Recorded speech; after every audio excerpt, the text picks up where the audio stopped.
President Al Gore.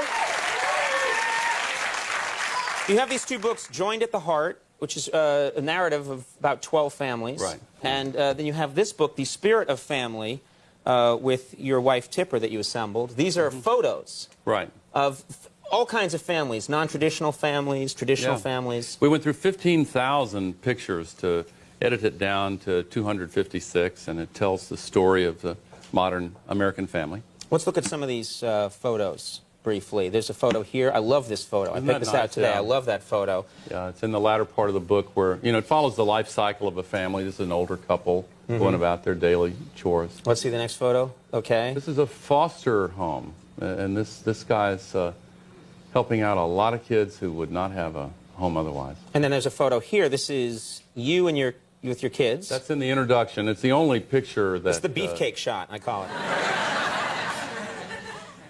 Okay, no response to that. Well, I kind of think it speaks for itself. Yes, it's very nice. Those are our 3 daughters. And then I was surprised to see this photo in there. This kind of shocked me. I thought... Come on. Come on. Let's talk just for a moment about what's going on in the world right now. First of all, our current president, George W. Bush, President Bush, it's something I've noticed. I wonder if you've noticed it too. He doesn't mention your name. He never mentions your name. That whenever you come up, and the press asks you a question regarding you, he refers to you as that guy or him, but he will not say your name. Have you noticed that? I've noticed that he never mentions either me or you. It's just, I don't understand it. I'm convinced I'll come up at a certain point. Yeah, it could be. Maybe after this show. Yeah, right. You said recently that President Bush should fire his economic team. Shortly afterwards, they fire their economic team. You said Trent Lott should apologize for his remarks about Strom Thurmond.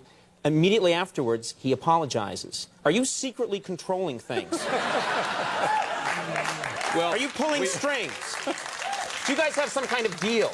Yeah, we have a kind of a secret communication code, and it actually runs through the news media. Right. And, very nice. Yeah. This is thrilling stuff. Yeah. Obviously, a very serious question. Let's say that you had won that election. You're the president right now. Would we be in this situation with Iraq? Do you feel that we should be in the situation we're in right now with Iraq? No, but let me try to make a distinction. Saddam Hussein's a bad guy. If I were making the decisions, we would be pursuing a multilateral coalition to try to get rid of his weapons of mass destruction. But our top priority would be to win the war against terrorism. Now, the problem I have with what's being done now is I think the administration began to lose focus on the war against terrorism by starting a war against Iraq, or the drumbeats, and saying that we were going to unilaterally invade to change their government there. Well, we'd be better off if they had a different government, but I think it's a mistake for us to have gone down that road. I made a speech last fall saying we ought to do it the other way. And incidentally, in keeping with the last thing you said, I'm sure it's a coincidence, but now the policy really is a multilateral policy, and it's aimed at disarmament and not regime change. But the problem still is they've shifted resources away from the war against terrorism and toward the war against Saddam Hussein.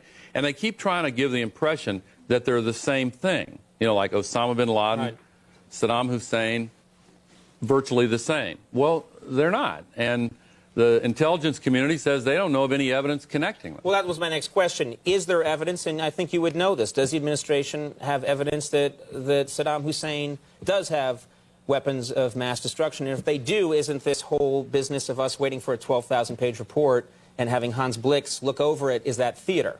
Do we know something that the American people don't know? We do know that they have the means to put these weapons together, that they were very close to it.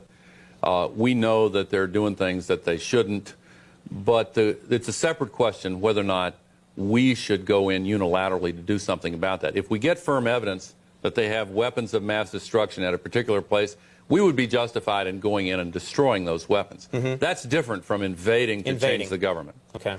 Probably an even more important question. Saturday Night Live, you're hosting this weekend. I like your priorities. Yeah, well, I'm in entertainment, and that's what it's all about, baby. That's what it's all about. I was like, policy? Let's get to the real stuff.